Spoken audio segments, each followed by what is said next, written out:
It's Wednesday early morning, 4:30 a.m. Want to share with you something on how you can manage your environment and how you can go first class in that aspect of your life.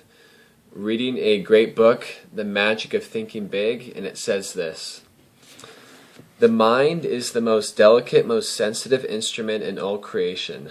Let's look now and see what makes the mind think the way it does.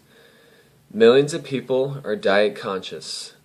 We're a calorie-counting nation. We spend millions of dollars on vitamins, minerals, and other dietary supplements. And we all know why. Through nutritional research, we've learned that the body reflects the diet fed the body.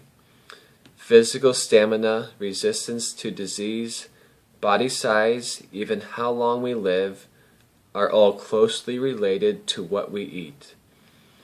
The body is what the body is fed. By the same token, the mind is what the mind is fed. Mind food, of course, doesn't come in packages, and you can't buy it at the store. Mind food is your environment, all the countless things that influence your conscious and subconscious thought. The kind of mind food we consume determines our habits, attitudes, personality.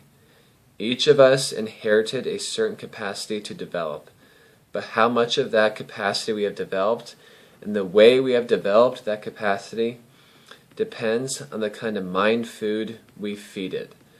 The mind reflects what its environment feeds it just as surely as the body reflects the food you feed it. You've got to feed your mind the good things. You have to recondition yourself for success in order to hit your goals. It says, to understand these suppressive forces, let's go back to the time we were children. As children, all of us set high goals. At a surprisingly young age, we made plans to conquer the unknown, to be leaders, to attain positions of high importance, to do exciting and stimulating things, to become wealthy and famous, in short, to be first, biggest, and best. And in our blessed ignorance, we saw our way clear to accomplish these goals. Think about when you were a kid, when you were learning to walk, or when your teacher asked you, what do you want to do when you grow up? You always said something at the time that most parents thought was outrageous, something that you could only dream of. And your parents and others always supported you at that time of your age in that dream. But it says, but what happened? Long before we reached the age when we could begin to work toward our great objectives, a multitude of suppressive influences went to work. From all sides we heard, it's foolish to be a dreamer, and that our ideas were impractical, stupid, naive, or foolish, that you've got to have money to go places, that luck determines who gets ahead, or you've got to have important friends, or you're too old or you're too young. You need to apply these rules to reconditioning yourself to success. You have to believe that you can become the person you've always wanted to become.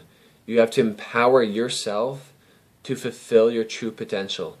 And that only starts by feeding the mind the right positive affirmations on a daily basis. People are going to tell you that you can't do something, that you will never be the way you want to be, that you're just going to be like this because that's how everybody is. But don't take advice from those who are not accomplishing their goals, who are not going after what they want to get. Be clear in your vision, be clear in where you're going, and if you are, you will find ways to get there, but you have to be clear, and you have to go forward sometimes with your head down and not looking or hearing the others that are going to try to bring you down, because there are so many people who are going to tell you you can't, but you have to believe you can. And it all starts with feeding your mind the right things and believing in yourself.